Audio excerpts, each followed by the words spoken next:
2012 was a terrible year for the Kansas City Chiefs. They lost 10 of their first 11 games, finished with a 2-14 record, tied with Jacksonville for the worst record in the NFL.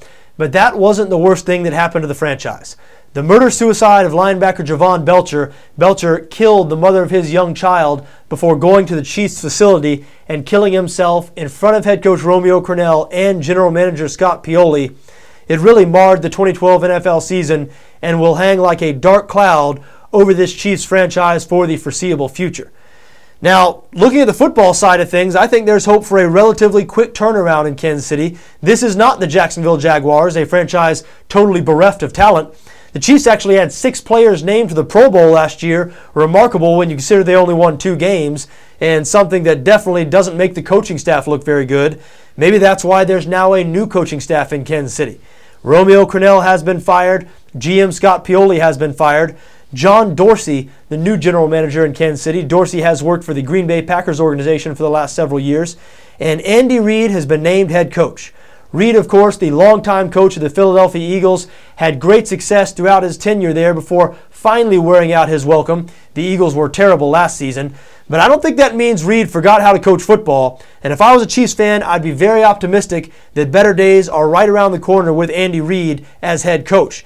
Reid's first order of business is going to be fixing an offense that finished 32nd, dead last in the NFL in points per game last year.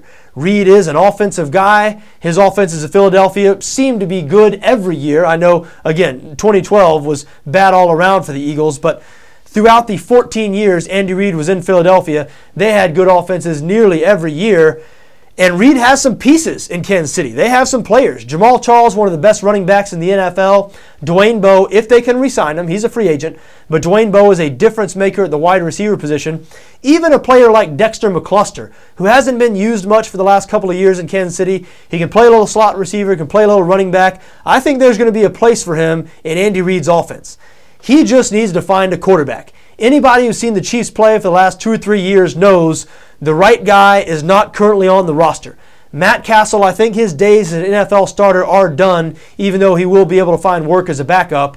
And when Brady Quinn replaced Castle last season, he was even worse statistically.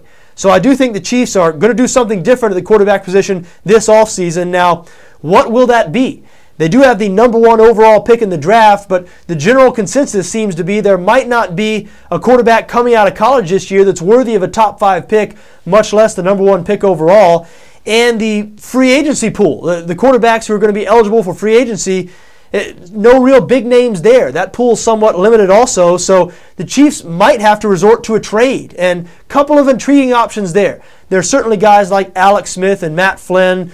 Smith, of course, in San Francisco, and Flynn in Seattle, guys who were beaten out by younger players this year, but who might be starter caliber. Certainly Alex Smith has shown for the last couple of years that he is a starter. He should be a starter somewhere. And Matt Flynn, even though he hasn't gotten that opportunity, many people think he's ready for that opportunity.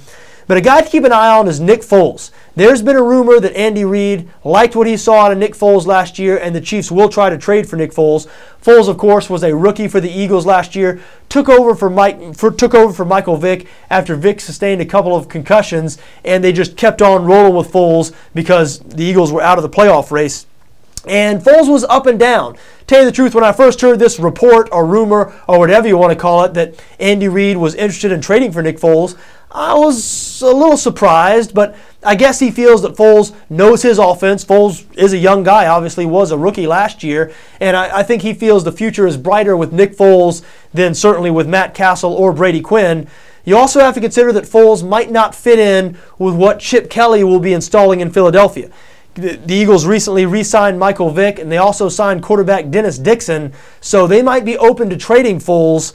I don't know, whether it's Nick Foles, whether it's a guy from the draft, whether it's somebody via free agency, the Chiefs will have a new guy under center next year. I feel fairly confident.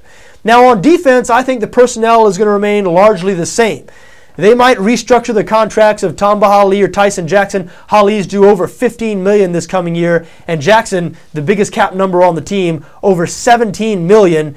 But the Chiefs are around $20 million under the cap right now. If they could restructure the contracts of those guys, they could have some significant cap space. And they had 4 Pro Bowlers on defense last year, so new coordinator Bob Sutton does have some talent. 4 of the 11 starters were named to the Pro Bowl. So all in all, you look at where the Chiefs are right now, John Dorsey has an opportunity to build this team. They're about $20 million under the cap right now, as we said. That number could get even bigger. Dorsey's already made a couple of moves, releasing wide receiver Steve Breston and tight end Kevin Boss a couple of days ago. More moves like that will be coming. But with some players in place already, with some salary cap space, with the number 1 overall pick in the draft, and with a veteran coach like Andy Reid to lead things, I expect significant improvement out of the Kansas City Chiefs in 2013 and beyond.